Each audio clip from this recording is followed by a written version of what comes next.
Take, for example, the nasty case of Benton Byer, stalking and harassing an interracial couple in Cold Spring, Minnesota. According to reports, Byer crashed a stolen SUV into the family home of Andrea and Philippe Robinson. Police said Byer had placed a large piece of granite slab on the gas pedal and directed it to crash into the Robinsons' home. The whole incident was captured on a Ring camera.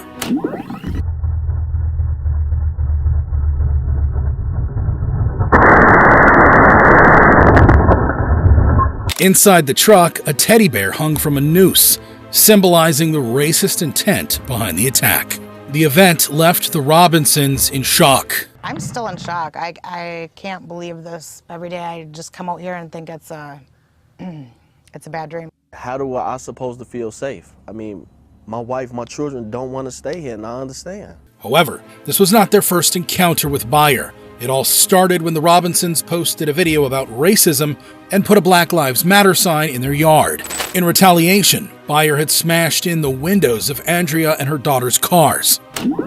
I tell the world what my kids go through. Wake up to car windows busted out. And here we go again. Our windows are broken again. The sunroof is shattered. This led to a restraining order being filed against Byer. However, that did not deter him, as the harassment lasted over 80 days. He went from busting out windows to shooting at cameras to knowing our schedule well enough that he would follow my wife at grocery stores. Andrea even made a play on social media about their whole ordeal. He's very well aware of our schedule because he stalks us every day for the past 83 days. I need everyone watching this video to contact the Stearns County Prosecutor's Office, to contact every media organization, because we will be willing to speak. Finally, Byer was arrested after a neighbor turned him in. He was charged with stalking, harassment, first-degree property damage, and second-degree assault.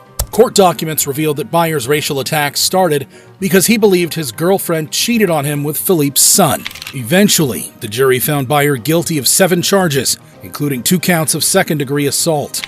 At his sentencing, an emotional Andrea recounted how Byer's actions had damaged her home and family. Nothing could be worse than the impact your actions have had on my life and the life of my family. You did not destroy a home. You destroyed a family. Every day I'm faced with the same struggle. The house I once called home now resembles the shell of a life that once was, and a family that's forever changed. The place we once called home will be emptied of its contents and sold. Byer, too, addressed the court, showing remorse for his actions and asking the Robinsons for forgiveness. They affected the Robinson family and home, and for that I'm sorry. I hope they forgive me and go on living their lives peacefully. Ultimately, Byer was sentenced to 105 months in prison, where he had to serve at least 70 months before being eligible for parole. While Benton Byer will spend close to 9 years in prison for his relentless racial attacks, how does it compare to killing multiple people at a religious gathering? Like in the case of 28-year-old Brenton Tarrant, a mass murder suspect in New Zealand. According to reports, on March 15, 2019, Tarrant carried out a meticulously planned attack on 2 mosques in Christchurch during the Friday evening prayers.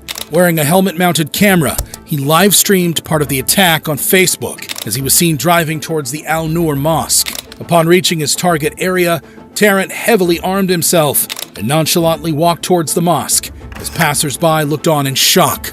As soon as he reached the entrance, Tarrant opened fire. A gunman wearing all black, clad in a helmet and a bulletproof vest, entered the Al Noor Mosque in the city of Christchurch. He then ruthlessly opened fire during a packed Friday prayer service, killing at least 41 men, women, and children in the first mosque. In just 2 minutes, Tarrant fired 144 times. He then drove to the Linwood Islamic Center, laughing, commentating, and shooting at will. 7 more people would die there. Tarrant wasn't finished there. After the Al Noor Mosque, he drove to the Linwood Islamic Center, laughing and commentating as he went. 7 more people would die there. Tarrant was planning to go on to another mosque when his car was rammed by police and he was arrested.